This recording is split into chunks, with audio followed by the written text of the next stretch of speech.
Bonjour, je m'appelle Béatrice Dupuis, je suis coach en transition professionnelle. J'accompagne mes clients sur la construction de leur projet professionnel et le développement de leur potentiel. Concrètement, ça passe par quoi? Ça passe par un accompagnement à la reconversion, un travail sur la recherche d'emploi, la valorisation de son profil, des questions d'orientation également pour les jeunes, la quête de sens et de motivation, et l'accompagnement à la prise de poste pour les managers ou les dirigeants. Pour cela, j'utilise 3 techniques: le coaching, les bilans de compétences et les formations ateliers. Pour le coaching, il s'agit en fait d'accompagner mon client à définir un objectif final. Cet objectif final va être spécifié, c'est-à-dire précisé. On va également définir l'enjeu, en quoi c'est important de travailler sur ce sujet, ainsi que des indicateurs de mesure qui vont prouver qu'à la fin l'objectif est atteint. On va travailler sur un objectif final qu'on va appeler le mammouth, c'est-à-dire celui qui est vraiment important, qu'on doit atteindre à la fin, mais pour cela on va le découper en sous-objectifs qu'on va chercher à atteindre séance après séance. L'avantage de cette méthode, c'est que ça répond vraiment aux besoins précis du client. C'est très souple. Ensuite, j'utilise les bilans de compétences. Donc là, c'est plus pour les clients qui veulent vraiment faire une remise à plat, ordonnée, structurée, avec un gros travail de connaissance de soi au départ, sur ses forces, ses qualités, mais aussi ses axes de vigilance. On va aussi aller étudier ses aspirations et ses intérêts professionnels, ses compétences. Voilà, un gros travail de connaissance de soi. Et dans un deuxième temps, on va, sur la base de tout ça, définir et travailler sur le projet professionnel. Donc ça, c'est la deuxième méthode. Et la troisième, ce sont les ateliers et formations. Donc j'interviens en fait sur des ateliers où il y a environ 8 à 15 personnes la plupart du temps, maximum 30 avec du travail en sous-groupe.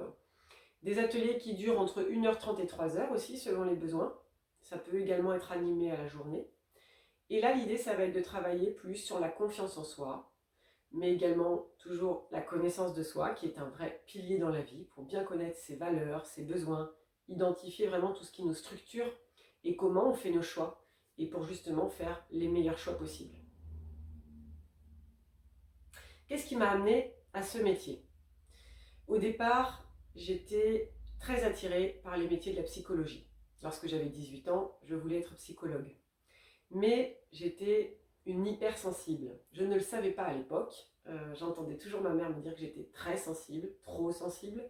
Mais je ne savais pas que l'hypersensibilité existait et concernait environ 1/5 de la population, en tout cas aujourd'hui. Cette hypersensibilité a pour caractéristique de nous faire tout ressentir beaucoup plus fort que les autres.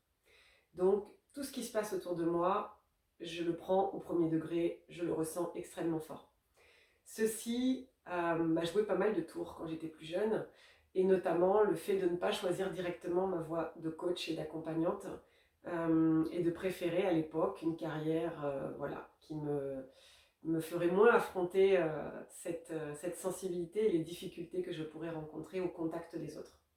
Donc j'ai choisi d'abord de travailler dans les études marketing, les études qualitatives plus précisément. De cette façon, je pouvais interroger les gens sur leurs besoins et attentes, mais derrière, on n'allait jamais travailler sur l'intime et éventuellement les problèmes un peu plus lourds ou les besoins à atteindre.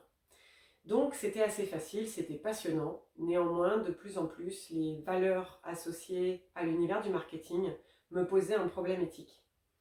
Donc finalement, j'ai choisi de réétudier toute cette question et de me lancer dans le coaching.